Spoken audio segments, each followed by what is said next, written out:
तो आज अपन जानेंगे आर्द्र भूमि क्या होती है और आर्द्र भूमि हमारे लिए महत्वपूर्ण क्यों है और इस पर किस प्रकार से खतरा मंडरा रहा है। आर्द्र भूमियां कम क्यों हो रही है, इस बारे में जानकारी लेंगे।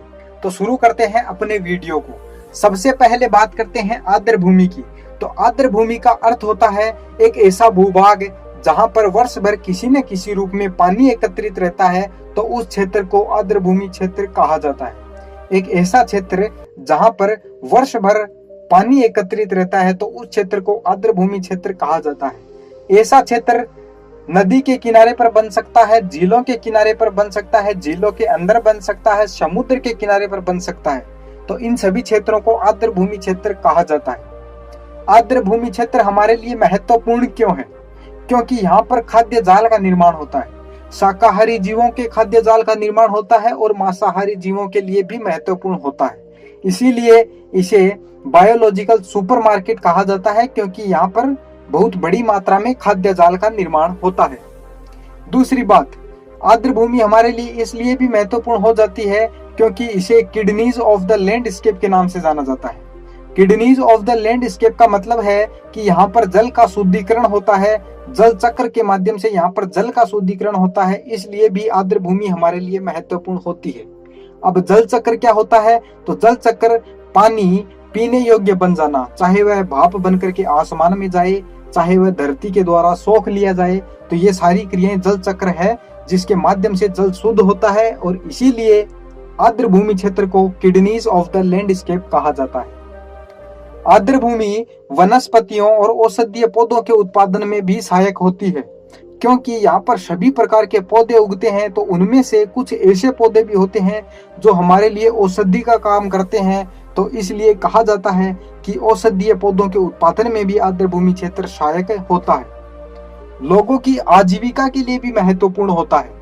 अब लोगों की आजीविका, जो आसपास के जो क्षेत्र हैं आर्द्र भूमि क्षेत्र होंगे, उनके आसपास के इलाके में जो लोग रहेंगे वो किसी न किसी रूप से, प्रत्यक्ष हो चाहे अप्रत्यक्ष हो, इन क्षेत्रों से जुड़े हुए होते हैं। आर्थिक दृष्टि से उनको बहुत सहयोग मिलता है। मछलियां पकड़ने के लिए उनको सहयोग मिलता है, लकड़ियां यहाँ से उनको प्राप्त होती है आसपास वाले लोगों को। तो कहा जाता है कि यह लोगों की आजीविका के लिए भी महत्वपूर्ण है और पर्यावरण संरक्षण के लिए तो महत्वपूर्ण है ही। पर्यावरण संरक्षण के लिए इसलिए महत्वपूर्ण है क्योंकि यहाँ पर वो सभी चीजें मिलेगी जो एक पर्यावरण को सुरक्षित रखने के लिए चाहिए। इसलिए कहा जाता है कि आर्द्र भूमि क्षेत्र पर्यावरण संरक्षण के लिए भी जरूरी होती है। तो अब बात करते हैं आर्द्र भूमि के लिए खतरे कौन कौन सी चीजें बनी हुई है, कौन कौन सी क्रियाएं हैं जो आर्द्र भूमि के लिए खतरा बनी हुई है। तो पहली क्रिया है शहरीकरण। शहरों का विस्तार हो रहा है, इस कारण जो भी क्षेत्र आसपास में होंगे, शहरों के आसपास में जो भी आर्द्र भूमि क्षेत्र होगा, तो वह लोग वहां पर उद्योग खोल लेंगे या फिर आवास के लिए भी वहां पर रहने लग जाएंगे। तो इसलिए कहा जाता है कि शहर का विस्तार होना भी आर्द्र भूमि के लिए खतरा है। और दूसरी बात, कृषि। कुछ लोग ऐसे हैं जो आर्द्र भूमि के विशाल क्षेत्र को धान के खेतों में बदल लिए हैं और वहां पर धान की खेती कर रहे हैं। तो कहा जाता है कि वो लोग भी कृषि करके इस क्षेत्र को कम कर रहे हैं, इस क्षेत्र को खत्म करने की कोशिश कर रहे हैं। तो आर्द्र भूमि के लिए दो खतरे अपन ने जाने। सबसे पहला खतरा शहरीकरण, शहरों का विस्तार होना आर्द्र भूमि के लिए खतरा है। कृषि आर्द्र भूमि के लिए खतरा है। और प्रदूषण, प्रदूषण की बात करें तो आर्द्र भूमि जल को फिल्टर करती है, लेकिन पीने के पानी और जैव विविधता को औद्योगिक प्रदूषण ने खराब किया है। पीने का पानी जो है और जो बायोडाइवर्सिटी वहां पर फैली हुई है, तो उसको उद्योग वाले जो इलाके होंगे वो क्या करेंगे, वहां पर केमिकल वगैरह डालेंगे या फिर दूषित जल डालेंगे। तो उससे क्या होगा, ना तो जैव विविधता रहेगी और ना ही पीने योग्य पानी रहेगा, और वहां पर प्रदूषण हो जाएगा। तो आर्द्र भूमि पर प्रदूषण फैल जाएगा। अब बात करते हैं ड्रेनिंग की। ड्रेनिंग की बात करें तो वेटलैंड से पानी निकाला जा रहा है।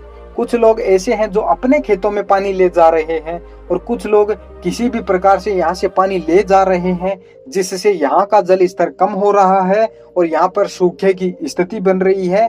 तो यहाँ पर क्या होगा, यहाँ पर आर्द्र भूमि क्षेत्र खत्म होगा, खतरे में पहुंच जाएगा। लवणीकरण की बात करें तो पानी धरती के द्वारा सोख लिया जाता है और कुछ पानी भाप बन करके आसमान में चला जाता है।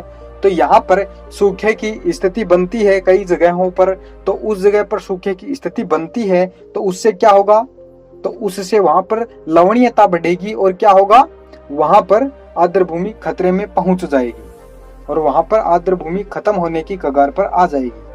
अब बात करें आर्द्र भूमि के वर्गीकरण की और आर्द्र भूमि के संरक्षण की। आर्द्र भूमि का वर्गीकरण और आर्द्र भूमि के संरक्षण के लिए अंतर्राष्ट्रीय स्तर पर और राष्ट्रीय स्तर पर क्या क्या प्रयास किए गए हैं, इसके बारे में अपन जानेंगे अगले वीडियो में।